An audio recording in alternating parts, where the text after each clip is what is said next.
Hello everyone, मेरा नाम विशाल सिंह है और आज की इस वीडियो में हम लोग समझेंगे कि मेकलाइन डिले को कैसे कंट्रोल कर सकते हैं।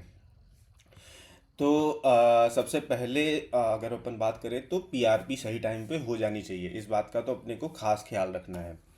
और पीआरपी सही टाइम पे होने से मेरा क्या मतलब है, तो सबसे पहले तो ऐसा होना चाहिए कि सीईओ आउटलेट पे टाइम से आ जाए, उसके बाद आके वो सारे सेप्स को काम असाइन कर दे कि भाई तुम ये मेक लाइन देखोगे, तुम सुबह के ये सारे पीओस तुम बनाओगे, ये पीओस की जिम्मेदारी तुम्हारी है।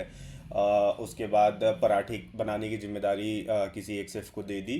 तो इस तरीके से प्लान कर ले, और जो शेफ एकदम मॉर्निंग में आने वाले हैं, 8 बजे से शिफ्ट है, उनकी प्लानिंग तो रात में ही हो जानी चाहिए कि भाई सुबह जो शेफ आएगा वो ये काम करेगा, क्लीनिंग ये करेगा। इस तरीके से काम बढ़ जाना चाहिए ताकि शेफ्स को क्लियर रहेगा कि भाई मेरे को क्या काम करना है और वो फटाफट उस काम को कर पाएगा। अदरवाइज लोग आधा टाइम तो कन्फ्यूज़न में ही रहते हैं कि मेरे को क्या क्या काम करने हैं।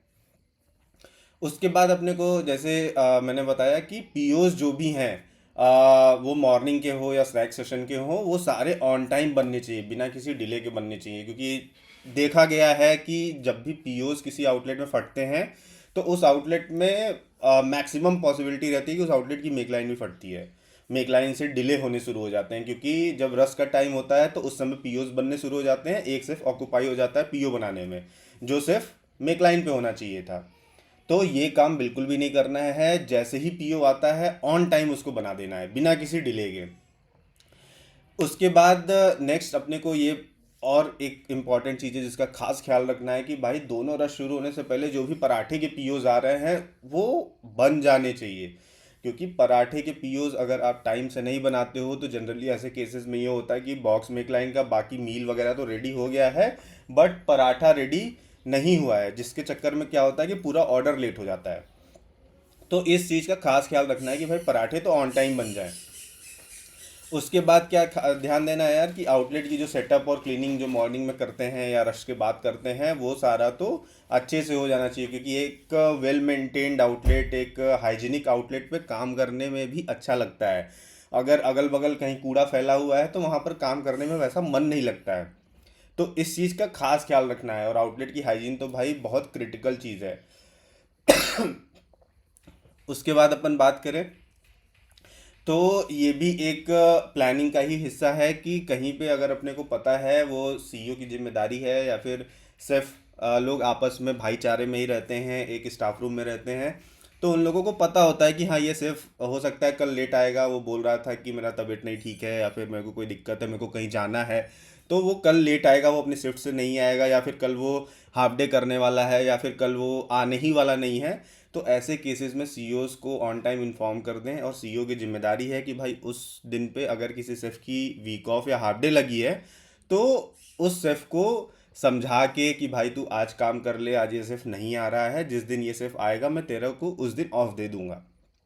इस तरीके से प्लान कर ले ताकि शेफ की शॉर्टेज ना हो मेक लाइन पे या आउटलेट में, और उसकी वजह से कोई डिले ना हो। तो ये सारी प्लानिंग ऑन टाइम होनी रहेगी, पीआरपी का यही मतलब होता है। उसके बाद अपन बात करें यार, ये बहुत ही जगहों पर देखा गया है, और अपन जब ग्राउंड पे विजिट भी किए तो ये देखने में मिला कि जब भी बल्क ऑर्डर आता है तो आगे पीछे के 1-2 घंटे के ऑर्डर्स तो ऑलरेडी डिले हो जाते हैं, पूरा मेक लाइन चोक हो जाता है, मेक लाइन रुक जाती है बल्क ऑर्डर के केस में। तो ऐसा बिल्कुल भी नहीं करना है। अगर बल्क ऑर्डर आता है तो आपको क्या करना चाहिए, सीईओ को भाई एक शेफ को असाइन कर देना चाहिए कि भाई तू ये बल्क ऑर्डर बनाएगा। अगर ऑर्डर नहीं है, सपोज कोई ऑर्डर नहीं है, एक बल्क ऑर्डर ही है, तो उसमें तो सारे शेफ मिलके उस ऑर्डर को बना सकते हैं। लेकिन अगर ऑर्डर्स और मेक लाइन पे पड़े हुए हैं, आ रखे हैं, तो उस केस में एक शेफ ऑर्डर को बनाए। उसके साथ हो सकता है कि जो सीईओ है वो हेल्प कर देगा बीच बीच में जब भी वो फ्री होता है। बाकी सिर्फ जो और सारे ऑर्डर्स आए हुए हैं मेक लाइन पे उसको बना के फटाफट निकालते रहें बीच बीच में, ताकि एक बल्क ऑर्डर के चक्कर में अपने आगे पीछे के 15-20 ऑर्डर और ना डिले हो जाए। ये बिल्कुल भी नहीं करना है, और ये एक समझदार इंसान यही करेगा कि भाई कोई भी कस्टमर एक बल्क ऑर्डर करता है तो उसको पता होता है कि भाई मैंने बड़ा ऑर्डर किया है तो मेरे को थोड़ा लेट खाना मिलेगा। वो पहले से अंडरस्टूड होता है, उसके दिमाग में होता है। लेकिन उसके साथ में जो और कस्टमर ने ऑर्डर कर रखा है उनको थोड़ी पता है कि आउटलेट में बल्क ऑर्डर आया हुआ है तो मेरे को खाना लेट मिलेगा। ऐसा नहीं करना है। अगर बल्क ऑर्डर है तो उसको साइड में बनाते रहें, साथ में जो भी ऑर्डर्स आ रहे हैं उसको ऑन टाइम निकालते रहें। इससे मेक लाइन रुकेगी नहीं और एक ऑर्डर के चक्कर में बाकी ऑर्डर्स फटेंगे नहीं। तो बल्क ऑर्डर में ये खास ख्याल रखना है, और आई होप ये बताने के बाद आप लोग इस चीज़ को इम्प्लीमेंट भी करेंगे।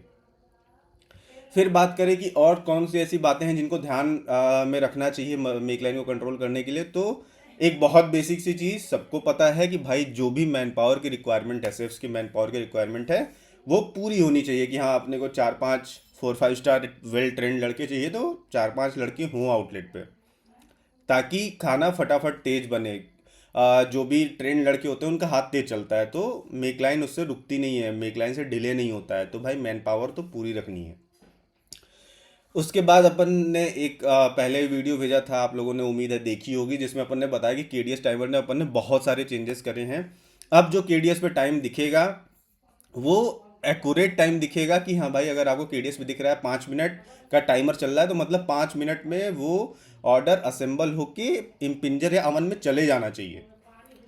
अब उस टाइम में कहीं भी कोई एरर नहीं है। ऑलमोस्ट 90 to 95% वो एक्यूरेट है। 2-4% जो भी एरर है उसको अपन लगातार सही कर रहे हैं। तो अब उम्मीद होगी कि जब इतना लाइव विजिबिलिटी आपको मिल गई है कि मेरे को कितने टाइम में ये ऑर्डर प्रिपेयर करके असेंबल करके डाल देना है अवन में या पिंजर में, तो उम्मीद है कि अब आप लोग केडीएस को फटाफट देख के उस टाइमर के हिसाब से काम करेंगे और ऑर्डर को लेट नहीं होने देंगे। तो केडीएस टाइमर का अब अच्छे से यूज़ करना है। जब अपन ने ऑलमोस्ट सारे उसमें जो भी मिस्टेक्स थी उसको इम्प्रूव कर ली है, तो उम्मीद है कि अब आप लोग इसको अच्छे से यूज़ करेंगे। उसके बाद एक और अपन को देखने को मिलता है कि भाई जीआर एक्सेप्शन कहीं पे हो जाता है तो उस केस में चेक इन वगैरह रुक जाता है। तो ऐसे केसेस में भाई अपने एसओएम को आप तुरंत, जो मॉर्निंग वाला सेफ हो वो या अपने सीईओ या एसओएम को तुरंत हाईलाइट करें। और उन लोगों की जिम्मेदारी है कि भाई हेल्पलाइन का यूज़ करते हुए सेफ का चेक इन तो पक्के से करवा लें, ताकि अपने पीओज वगैरह डिले ना हो। उसके साथ साथ फिर अपना जीआर एक्सेप्शन क्लियर करवाते रहें। एक्सेप्शनली एक सेफ का चेक इन करवा लें ताकि आपके पीओज वगैरह ना रुकें। तो ये काम अपने को बहुत ध्यान देना है, ऐसे कुछ केसेस आते रहते हैं, तो इसका खास ख्याल रखना है। उसके बाद ये भी जब अपन ने ग्राउंड पे कुछ लोगों को भेजा तो ये भी देखने को मिला कि जब जैसे ऑर्डर आने, सपोज स्नैक्स सेशन है या फिर कोई ऐसा सेशन है जब थोड़े ऑर्डर नहीं आ रहे हैं, रुके हुए हैं 10 मिनट 15 मिनट से, लोग कोई और काम कर रहे हैं, तो ऐसे केसेस में क्या होता है, जब ऑर्डर आता है तो लोगों का उस पर ध्यान जाने में 3-4 मिनट का डिले हो जाता है।